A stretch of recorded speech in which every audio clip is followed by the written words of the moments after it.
Swayam Prabha. Digital India. Educated India.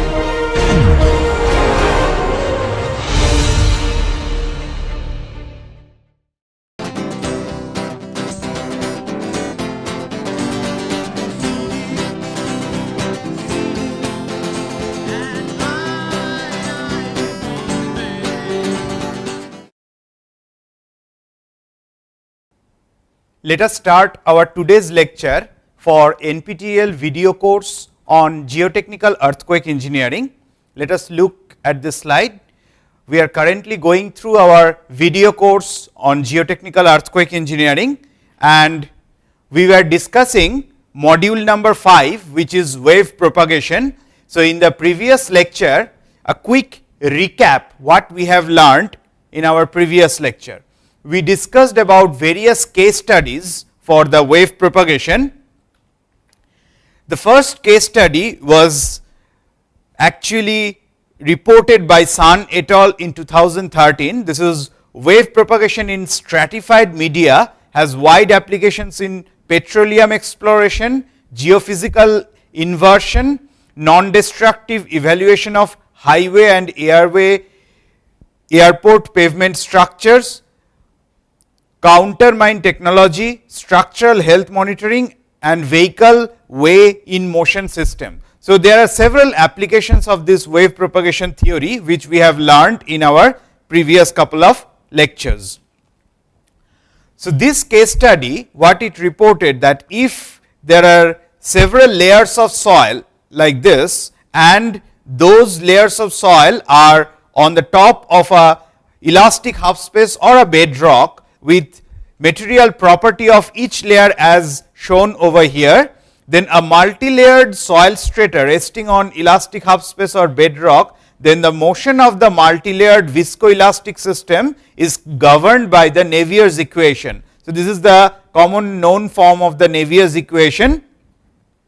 Now, the vector of internal stresses in any horizontal plane, that can be written in this form, which gives us the normal stress and two shear stresses in z direction, and the present method can be effectively and efficiently used to compute the Green's function, that is the fundamental solution of this stratified media, which is of paramount importance to many applications as we have mentioned just now, and it can also be embedded into algorithms dealing with inverse problems involved with the non-destructive evaluation of highway and airport pavement structures and other applications as we have detailed. So, for the detailed knowledge about this case study, one can refer to this reference which is shown over here, Sun et al. 2013.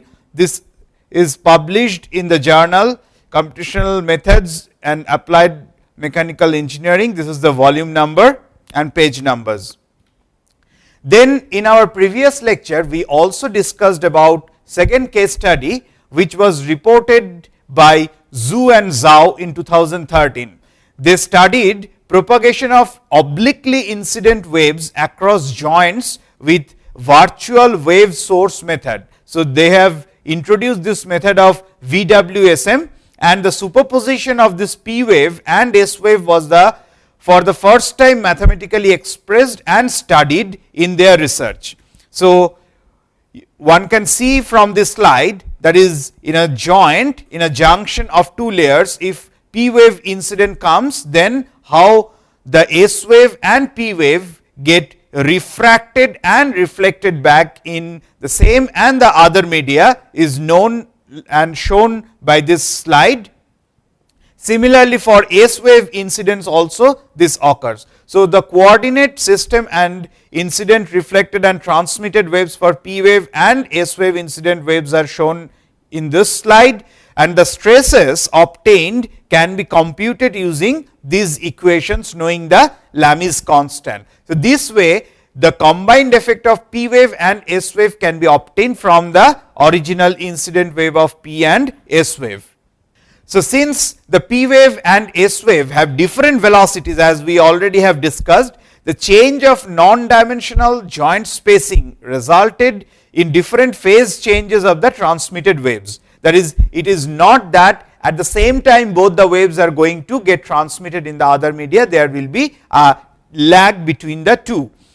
Complete accurate theoretical reflection and transmission coefficients for obliquely incident wave upon joint, single joint are derived in matrix form through plane wave analysis, and the transmitted wave was mainly constrained in the transmitted wave of the same type as incident wave for wave propagation across the single and multiple joints, and both joint spacing and number of joints have significant effects on the transmission coefficient. So, one can get the details in this published paper by Zhu and Zhao 2013.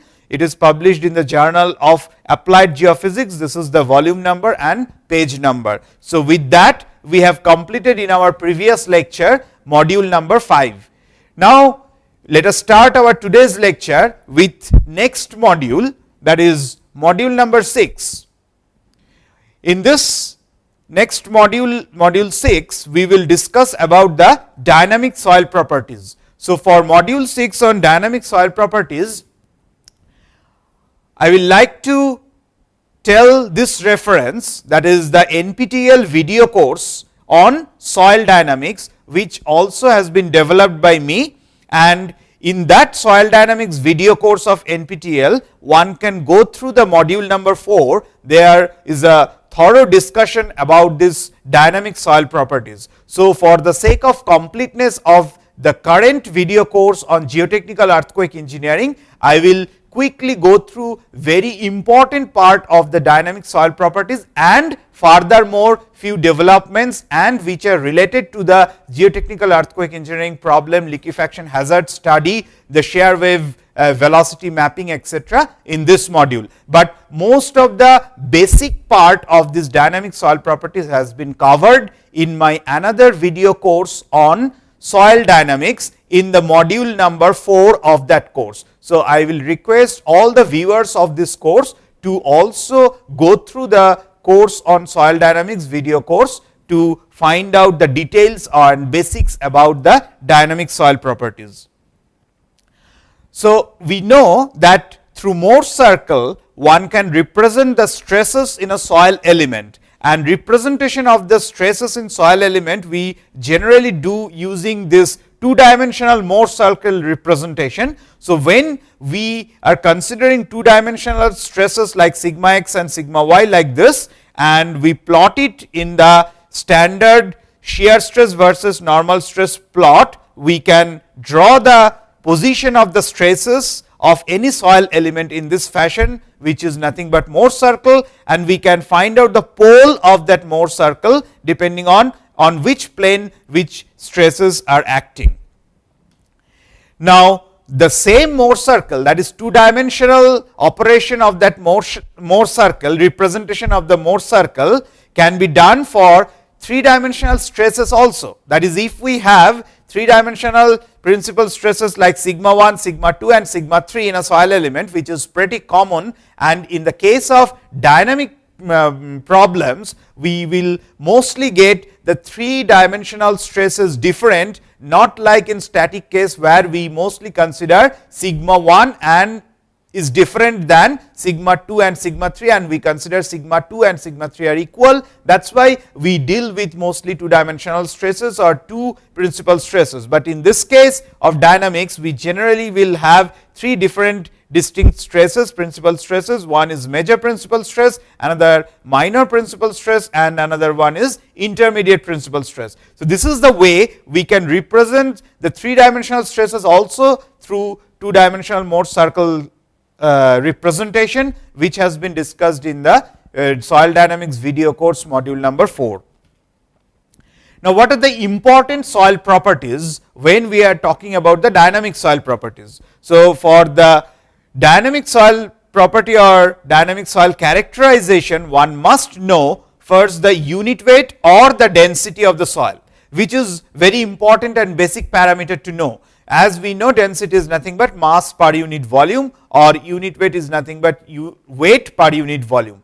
Other than this, the two major important soil properties under the dynamic loading conditions are shear modulus and the damping characteristics. So, how to estimate these things, let us discuss now. So, when we are talking about shear modulus, it is nothing but it is defined as the ratio of the shear stress to the shear strain. As we all know, the definition of shear modulus is nothing but ratio of shear stress to shear strain.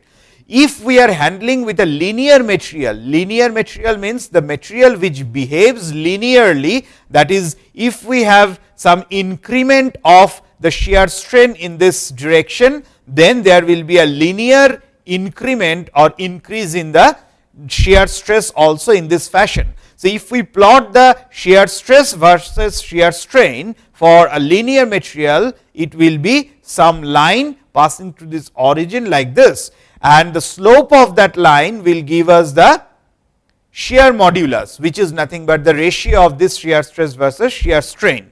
But most of the cases in soil, it is not a linear material, it is non-linear material. So, how the behavior, actual representation of the shear stress versus shear strain for soil material will look like, that shows in this slide.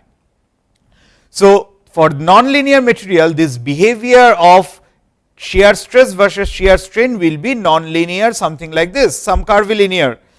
In this case, now you can see there will be two shear modulus which are shown over here. One is the tangent at this initial point of the curve, which is giving us nothing but the maximum value of the shear modulus G max.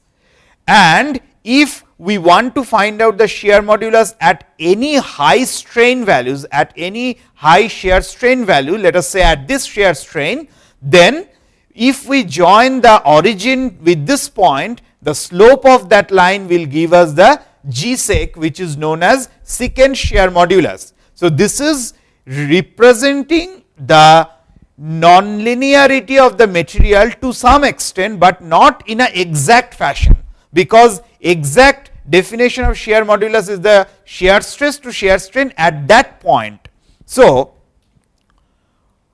when we are taking a tangent at that point of the curve, what slope we will get, that is known as G tan or tangent shear modulus. So, that is the actual shear modulus of any non-linear material at any point of shear strain. So, one can easily understand that this tangent shear modulus is different at different point of shear strain, and G max is nothing but the, it is also called initial tangent shear modulus. Why initial tangent shear modulus? Because it is the slope of this curve at the initial point or tangent at this initial point. So, G max is also called initial tangent shear modulus.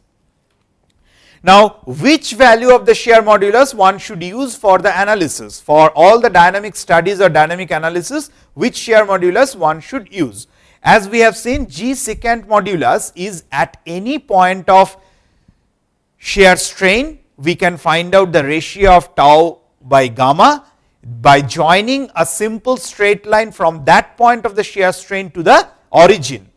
So, that gives us kind of an equivalent linear system. So, this is called equivalent linear analysis. If somebody wants to do the equivalent linear analysis, that means they are using G secant, that is the secant shear modulus is in use for the analysis. But if somebody wants to do the actual dynamic analysis, the actual real behavior of the material to capture, then the tangent shear modulus will give us the exact value, because it captures the behavior of the material at each and every strain point. So, this is at each and every point we can find out the slope of the line, which gives us the tangent shear modulus. So, to do the nonlinear analysis, complete nonlinear analysis means one must use the value of G tan. If somebody is interested to do the linear analysis, then obviously G max needs to be used, and one can see from the slope of the curve, as we have seen in the previous slides, G max always gives the maximum value of the shear modulus, as the name suggests, it is the G max. Next higher value will be G secant, it will be lower than G max, but that will be higher than G tan. G tan will be the lowest value of the shear modulus among these three types of shear modulus. Now, when any material is subjected to cyclic loading, this is a typical behavior of the material or a soil, if we are talking about the soil for our course. So, this is a typical behavior of shear stress versus shear strain for a cyclically loaded soil material. So, you can see it will initially start with a steeper slope. As the number of cycles increases, this slope of this cycle will keep on reducing. What does it mean? You can see over here second shear modulus G second, it decreases as the shear strain increases, which is quite obvious from this figure that as the shear strain increases, there is a decrease in this second shear modulus, and at small shear strain this is higher value. So, in the equivalent linear approach, what we are generally using, we are using this second shear modulus, not this G max value, but you can represent the ratio of these two in the non-dimensional form, which is called modulus reduction curve, which is nothing but the ratio of this G second to this G max value. This G max value is of course constant for a particular material, but this G second value will keep on changing depending on what is the cyclic shear strain value. So, this is how the equivalent linear approach is used. As I have mentioned, we generally plot in the y axis the ratio of G by G max. This G is nothing but G second, and the maximum value of that will be obviously 1. Then x axis we plot in log scale that shear strain values, and this will be the typical behavior of the curve, which is known as modulus reduction curve. That means, as the cyclic shear strain increases, there will be reduction in the shear modulus. That is why the name modulus reduction curve for any material. So, for the linear range of analysis, as we have already mentioned, G will be nothing but G max. That is nothing but the case when we are handling very low strain problems. Very low strain means the value of this shear strain will be within the range of 3 into 10 to the power minus 4%. That much of shear strain within that range will be considered as low strain problems. In that case, we can use this G by G max ratio close to 1 or equals to 1. That is why G equals to G max is mentioned over here. So, all linear analysis is valid only for this low strain range with the value of G equals to G max. We need not to consider this degradation of the material as the shear strain increases, because it is a low strain problem in the linear range. However, in all practical cases, we will find that the dynamics of the soil properties are not mostly in the low strain range. It is in the intermediate or high strain ranges. For example,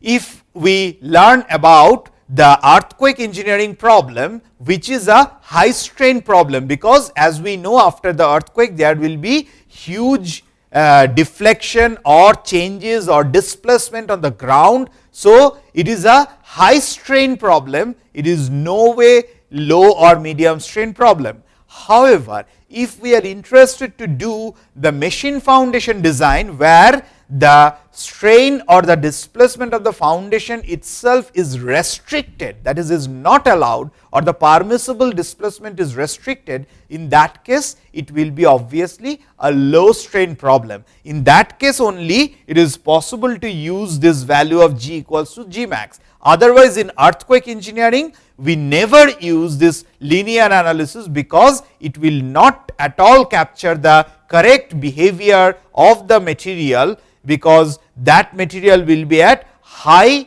strain range, not at low strain range. So, instead of using G value at this level, one should use G value at this lower level, that is, this degradation of the shear modulus should be considered as per this degradation property of any particular material.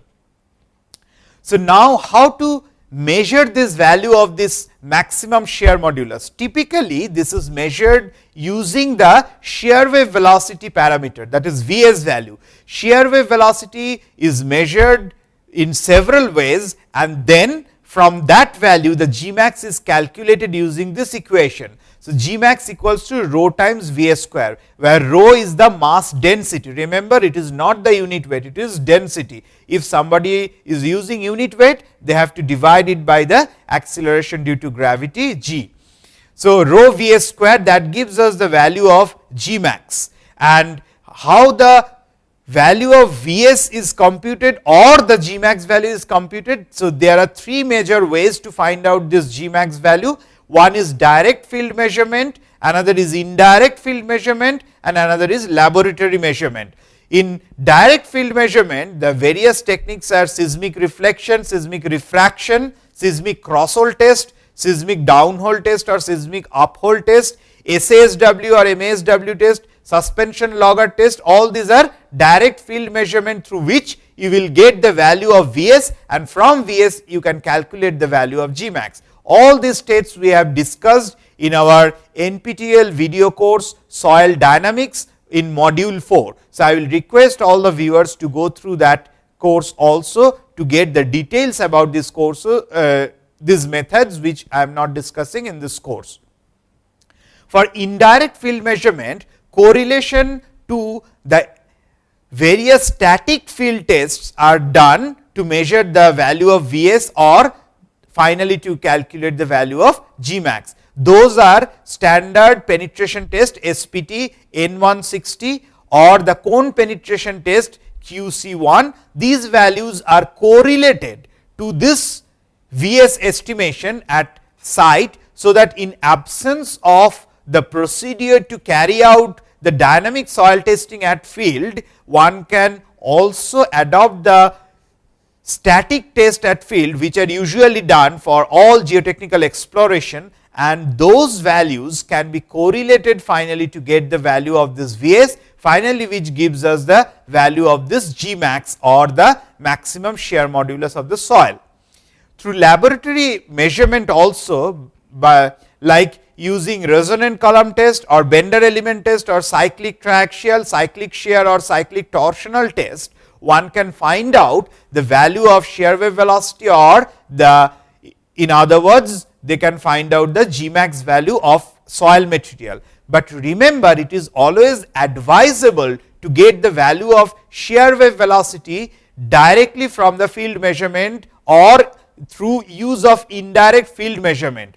Laboratory measurements, though people are finding out, but there are severe limitation of this method to find out Vs value, because as we know in laboratory it is very difficult to carry out the test under undisturbed condition, and whenever in the static tests we can rely mostly on the laboratory test experiments, but in the case of dynamic soil properties, when we are bringing out the soil sample from the site to the laboratory and remolding it and then doing this triaxial test, cyclic triaxial or cyclic shear or cyclic torsional test or the resonant column test, in all these cases the sample structure is totally disturbed and remolded. Hence, whatever value of Vs or whatever value of Gmax we are obtaining from this laboratory test is not the actual one which is existing at the field.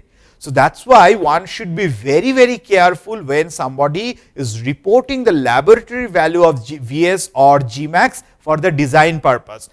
Various researchers has already shown by comparison from the field test and the laboratory test that there can be as high as 2 times increase or decrease in the value of the Vs or Gmax value compared to actual field test value and the laboratory measured value. So, this is a word of caution that one should be very careful about the use of laboratory measured shear wave velocity or laboratory measured Gmax value for soil material in design.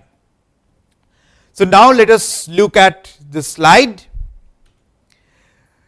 first step we do the site investigation. Various means, as already we have discussed in our soil dynamics course for module 4, geological reconnaissance, subsurface exploration, laboratory testing. These are the various steps of site investigation which are compulsory to also know the dynamic soil properties. And in geological reconnaissance, we delineate extents of unconsolidated deposits which may be prone to liquefaction, because we should know that is what is the zone of liquefaction. We will discuss this also little bit in this course to some extent later on in subsequent lectures.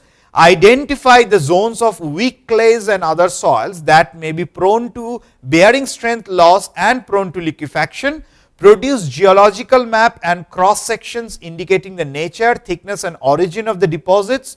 Find historic high water table and highest expected water table level, and identify other hazards at the site. So, these are the part of the geological reconnaissance one must carry out before any design and construction is starting at any particular site. For the subsurface exploration, we generally say the vertical sampling, that is vertical sampling frequency, depth and area of investigation should be known. For the vertical sampling frequency, IS code 2131 suggests that at every 1.5 meter distance, that is when we go vertically from ground surface below the several extent, whatever extent we feel that it is required to carry out the test, we will carry out the test generally at each 1.5 meter distance, or whenever there is a change of the layer. So, you can see over here 1.5 meter, or there is a change in stratum, whichever is lower. So, in that way we take the sample in the vertical direction. And what should be the depth of exploration for potentially liquefiable soil, that is up to what minimum extent one should go through to get the soil data, so that the liquefaction studies can be done at a particular site. This is the recommendation. Minimum depth of 50 feet, which is equivalent to 15 meter. So, minimum depth of 15 meter below the existing ground surface must be carried out. That is, the soil data up to 15 meter depth minimum should be known to carry out the liquefaction analysis of the soil, or it should be lowest proposed finished grade, whichever is the lower between these two values. For the deep foundations, like when the pile foundations are proposed to be used at a site, then investigation should extend a minimum of 20 feet or 6 meter below the lowest expected foundation level, that is below the pile tip. Suppose if somebody is planning to go for a 20 meter length of pile at a site, the liquefaction study must be done up to a depth of 20 meter plus 6. So, that means 26 meter below the ground surface, that is what it suggests. Below the lowest expected foundation level, that is pile tip, or it should be 50 feet, that is 15 meter, whichever is deeper, whichever is higher.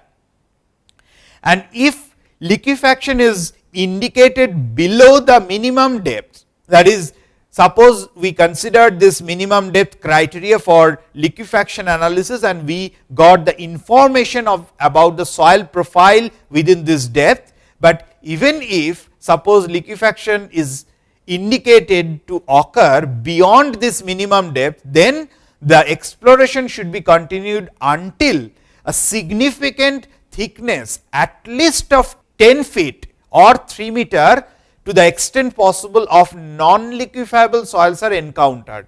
That means, suppose at a site one found out that after the soil exploration, you can see over here up to a depth below 15 meter, suppose if somebody has done the soil exploration study and get the soil data, then by doing the liquefaction study, suppose it is obtained that even up to 15 meter there is a chance of liquefaction and beyond that it is expected, then what it should be done? the soil exploration data or the soil borehole data must be available up to a depth where non-liquefiable strata of minimum thickness of 3 meter is available at least up to that depth, the study should be carried out. That means, at least the non-liquefiable portion should be observed or analyzed from the borehole data, which is collected through this soil exploration or the geotechnical exploration.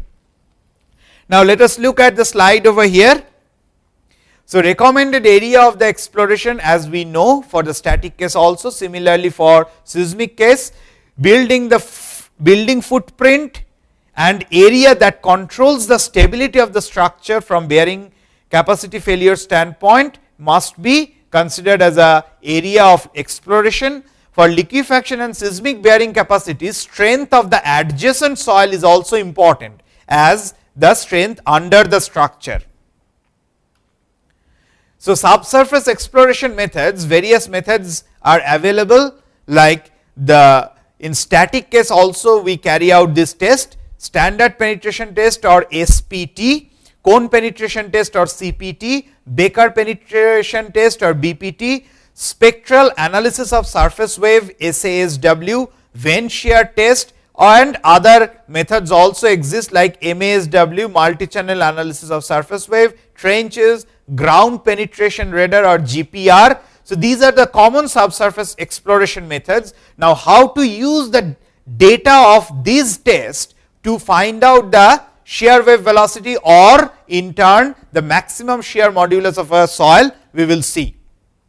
Suppose from SPT test, SPT we say N value is typically observed at the site, and after that the correction is done to find out N160, which we have already discussed in our other video course on soil dynamics in the module number 4. So, one can find out the correlation between the Gmax value and N160 by putting all the collected data points in this fashion, so that there can be some correlation obtained between this dynamic property and the static property. Also, in the laboratory, as we have mentioned, using the resonant column test, one can find out the Gmax value. This is the typical picture how the soil column is subjected to torsion like this. So, apply harmonic torque and measure the angular rotation sweep across various frequencies. So, this will be the data of the angular distortion with respect to different frequency, and one can find out the maximum displacement or the resonant condition. That is why the name resonant column test, it has to go through this resonant condition where this theta will be maximum at particular value of omega naught. So, that Gmax is computed from this value of this resonant frequency or omega naught. Similarly, in another laboratory test, that is cyclic triaxial test, by providing the axial deviatoric load like this, one can find out the Gmax value in the laboratory also. There are several empirical correlations which exist in literature, that is, in absence of having the dynamic shear modulus value actually corrected from the field test or the laboratory test, one can also correlate it with respect to the static test results. So, various researchers has proposed it, we can see over here, like Seed and Idris in 1970, they proposed for sand Gmax may be calculated using this empirical relation, and as we know, empirical relationships are always dependent on the input unit of the various parameters involved, like K2 max is non-dimensional, which is determined from the void ratio and the relative density of the sand, and sigma dash m, that is mean effective stress at any depth, that unit should be in pound per feet square as proposed by Seed and Idris in this equation, and similar unit of Gmax can be obtained. So, for various values of E void ratio and for various values of relative density of sand dr in percentage, the values of K2 max is given in this table as given by Sidan Idris, which can be used in this empirical relationship to find out the maximum shear modulus for sand. And remember, these empirical relationships are developed from couple of lab tests or couple of field tests. So, that is why there is always a future scope to modify these equations, because you know, for developing this empirical relationship, as maximum number of data points are available, then we can get a better relationship or more authentic or acceptable relationship rather than using a small number of data set. Similarly, another relationship to obtain the Gmax value for cohesive soil from the SU value is proposed by Wheeler in 1988, that is undrained strength, which is measured in Cu triaxial compression for different ranges of plasticity index. One can find out these are values of the plasticity index range Pi, that is liquid limit minus plastic limit, and for various over consolidation ratio OCR values of 1, that is normally consolidated soil, and other over consolidated soil with over consolidation ratio of 2 and 5. These different values of ratio of this Gmax to SU values are proposed by Wheeler, and obviously here it is non dimensional. So, there is no problem to use these values.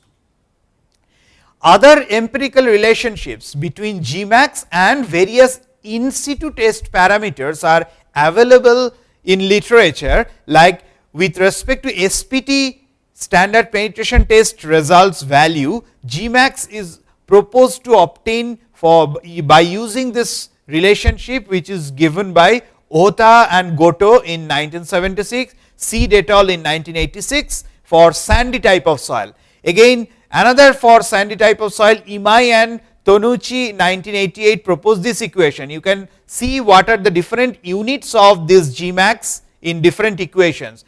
So, as I have already mentioned just few minutes back, that this empirical relations is highly dependent on what is the input value of unit is proposed in the equation. Also, it is very important how many data points were used to propose that equation. So, you will find out, suppose for the same soil, here it is given for both sandy type of soil, but if you want to use both the equations for your obtained SPT value from the site and then correct it to N160 and N60 and get the Gmax value, two equations will give us the two different values of Gmax, though both are for sandy soil, because it depends on what type of sand also they collected, how many data points they collected to finally propose this empirical relationship. So, that is why one should be very careful when somebody is using this empirical relationship in practice. Also from the CPT, that is for cone penetration test, quartz sand, silica sand, various types of soil type are used to propose various Gmax empirical relationship from the in situ test parameters for as proposed by various researchers. Also for dilatometer test DMT or pressure meter test PMT, the empirical relationships are available. Now, let us look at this modulus reduction behavior curve, that is Gmax, how it varies with respect to plasticity index, that is for a cohesive soil where plasticity index is non-zero. One can easily find out that as plasticity index increases, there will be increase in the value of this Gmax, G by Gmax ratio with respect to the shear strain. And this graph shows the typical variation of G by Gmax with respect to cyclic shear strain. As I have already mentioned, as plasticity index increases, this value increases for various OCR ranges from 1 to 15 as proposed by Vucetic and Dobry in 1991. But later on researchers has mentioned that this curve for Pi equals to 0 is not fully correct, because Pi equals to 0 refers to all cohesionless soil, purely cohesionless soil. It can be sand, it can be gravel. So, for all sandy soil, for all gravelly soil, it is not that G by G max is a single curve. It also depends on their soil various parameters. So, it is proposed to use this proposed design curve of Vucetich and Dobry, which they obtained from various laboratory tests. Again, this is from the collected number of soil samples only. This should be valid for various non-zero value of plasticity index ranging from 15 to 200. These curves can be used, not that Pi equals to 0 line. Other researchers like Ishibashi in 1992 also had shown that for plasticity index equals to 0, that is non-plastic soil, there is an effect of this sigma m dash, that is effective vertical stress, mean vertical stress. You can see if there is an increase in that, there will be increase in G by G max ratio with respect to a particular value of this cyclic shear strain modulus.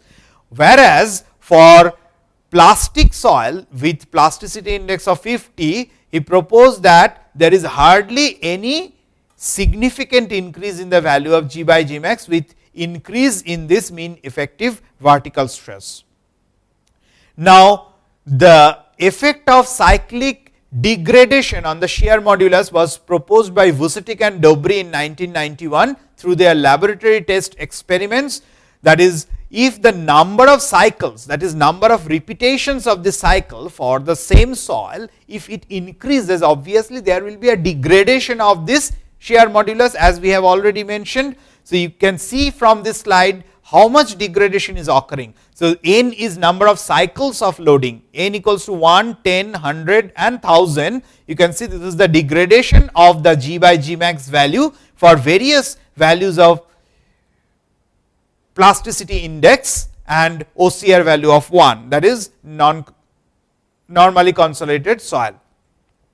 Coming to another important parameter, as we have mentioned, another important dynamic soil parameter is damping behavior. So, the damping behavior can be obtained also from the area of this hysteresis loop of this tau versus gamma plot of any soil material, that is shear stress versus shear strain plot for different cycles, and measure of this hysteretic energy dissipated by soil during cyclic loading proportional to the area of this hysteresis loop, that is this area, it is proportional to this damping behavior. And typically from the lab test, whatever this hysteresis loop we obtain, the third cycle is considered as the representative cycle for any soil material. So, for the third cycle, we find out what is the area of this hysteresis loop. From that area, we can find out the damping behavior or the damping ratio. So, one can easily understand if the strain, the cyclic shear strain is low, then there will be low damping ratio, and if it is high, then obviously it is expected to have high damping ratio, because you can see the area of this hysteresis loop also has increased at high value of cyclic strain. And this is the damping ratio, how it behaves with increase in the cyclic shear strain and plasticity index. Like if plasticity index increases, the damping ratio also increases for a particular value of cyclic shear strain. So, this laboratory experimented results are also proposed by Vucetich and Dobry in 1991 for various values of plasticity index for a range of OCR between 1 to 8. One can see the damping ratio expressed in percentage increases as there is an increase in the cyclic shear strain, and it decreases as the plasticity index increases over here. So, the expression for damping ratio as proposed by Ishibashi and Zhang in 1993, this is another empirical relationship which is given by this equation, can be seen from this equation. One can find out the damping ratio from the known value of G by G max ratio and the plasticity index as proposed by this Ishibashi and Zhang empirical relationship. These are various parameters which affect the damping ratio. They are affect how the increasing factor of each of these parameter changes the values of damping ratio, which is proposed by Dobry and Vucetic in 1987. These things we already discussed in our another video course on soil dynamics in the module 4 of that course, which also discussed the dynamic soil properties. Now, the cyclic nonlinear model, if somebody wants to use it in the analysis, then they have to capture this exact behavior of shear stress versus shear strain of a soil material, and in that the initial tangent modulus will give us the G max value, say this is the tau max value and this is minimum tau max. So, that hyperbolic backbone curve, this one hyperbolic backbone curve, which is asymptotic to this shear stress, that is tau equals to G max times gamma, and to this tau equals to tau max value, that needs to be obtained, and that backbone curve is typically given by this function, that is G max gamma by 1 plus G max by tau max times gamma. Now, there is a need for development of field static test results with respect to the dynamic characterization of soil property. Why? Because in many cases we will find out that it is difficult to carry out the field dynamic test because of the cost involved in that project, also because of the availability of the free area, because to obtain the free field soil dynamic property, it is required to have a extent of a free zone. Free zone means there should not be any structure existing, any obstruction existing at a site, then only we can say this only gives the soil dynamic parameter, not the combined parameter of soil and some concrete or some hidden material in the ground. So, that is why development of SPT n value with respect to the shear wave velocity value relationship is very important and thoroughly researched worldwide by various engineers and researchers, and it also depends on the locality or local regional soil, because you know when there is a change of type of soil at a particular region, their profile with respect to depth, there will be different ranges or different changes in this shear wave velocity or dynamic property of the soil also. So, it is not that universally worldwide equations can always be used blindly. It has to be checked and tested for local soil condition also. That is why for each and every region there is a need to develop this SPTN versus the Vs value. Why SPTN? Because standard penetration test is a very common test which is usually done at all sites wherever geotechnical exploration is conducted. So, through that SPTN value, various researchers in India, they have reported the empirical relationships developed for obtaining the shear wave velocity Vs value from the SPTN value. For soil of Bangalore region in India, Sitaram et al. 2006, they proposed the regression equation to compute the shear wave velocity Vs from this equation 78 N160 Cs to the power 0.4. N160 Cs is nothing but corrected SPTN value with respect to energy correction and all other static corrections, including the clean sand condition. Clean sand corrections we have already discussed in our other course on soil dynamics in module 4 of that course. So, one can go through that course to understand what are the various corrections for SPTN value, which I am not discussing in this course. So, using this empirical relationship, one can obtain the ranges of values of Vs value from a known corrected value of SPTN value for various soils in the Bangalore region at different depths.